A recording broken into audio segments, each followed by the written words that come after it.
Hey, this is Danny from Weird and Wired, and this is a Gaiatone LG65T. This guitar was a special find for me, not only because it came with the original hard case, but because it came with the original strap and coiled cable.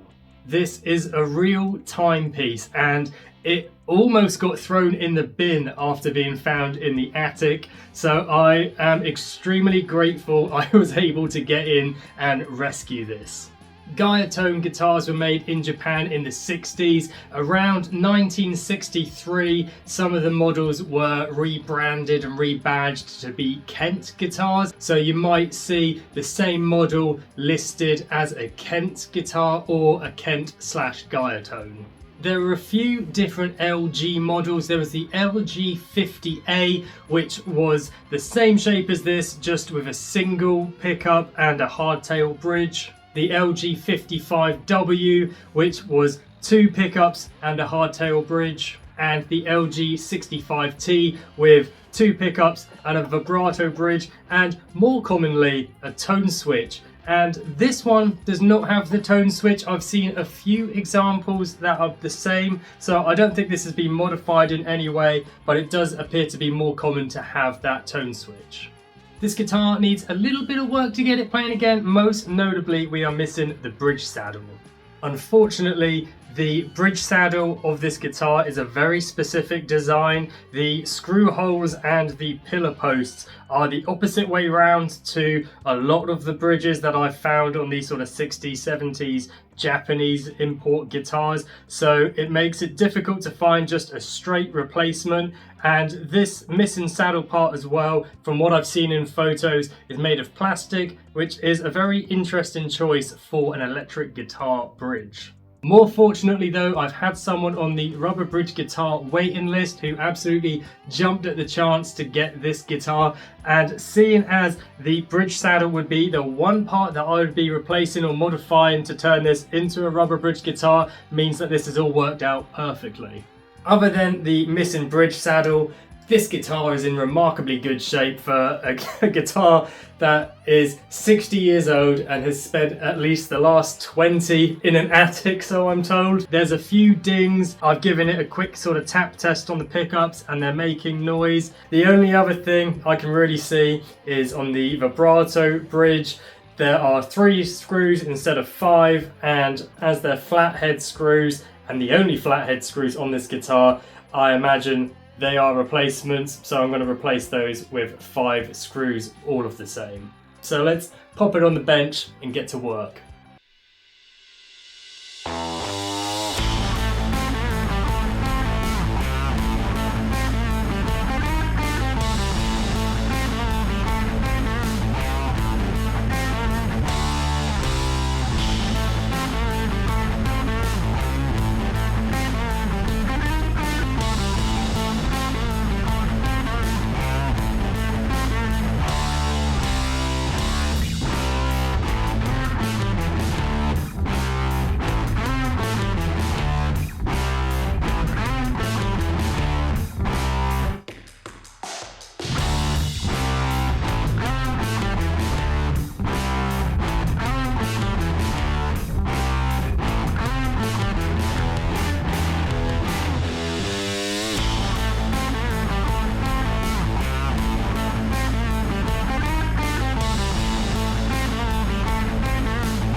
Guitars from this era, certainly of this quality, are quite known to have microphonic pickups. But I think these older style of pickups work with the rubber bridge, and I find with the tone it's a little bit backwards, quite literally, in the sense that when you've got it turned up all the way on 10,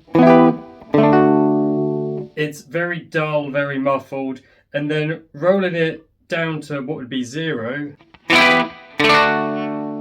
it's really, really bright. And it's the only, out of the 3 controls, the volumes work as what you'd expect. Rolling it down, certainly about midway, it's a nice sweet spot on this.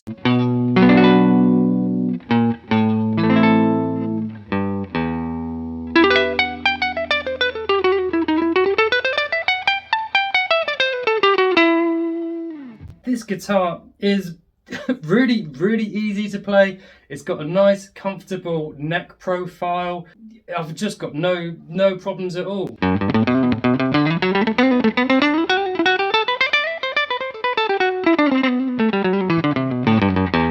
I can easily play shreddy sort of licks that I would never normally play, certainly not on a guitar like this. But that's a great thing about these guitars, sometimes they just surprise you. Whether that's the quirks about the instrument or just what the instrument allows you to play. Even though this has been modified to have a little bit more of a subdued, mellower tone with a little bit of gain, it can still be a rocker.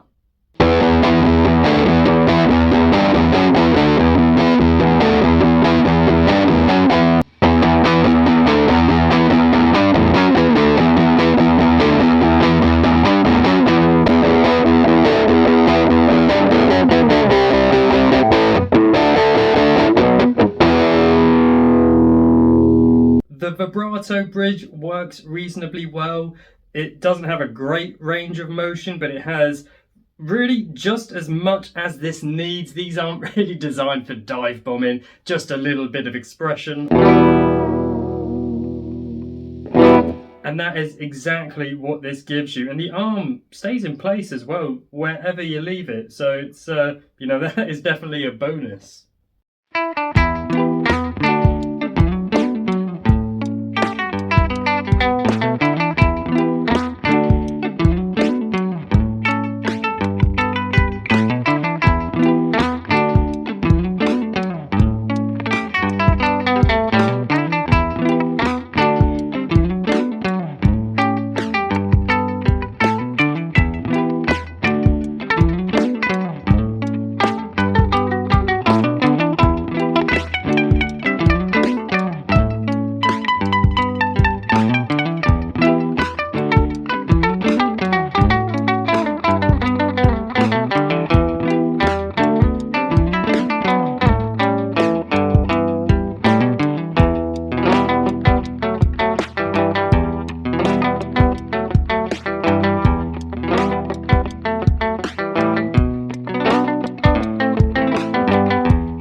So there we go, this Gaiatone LG65T.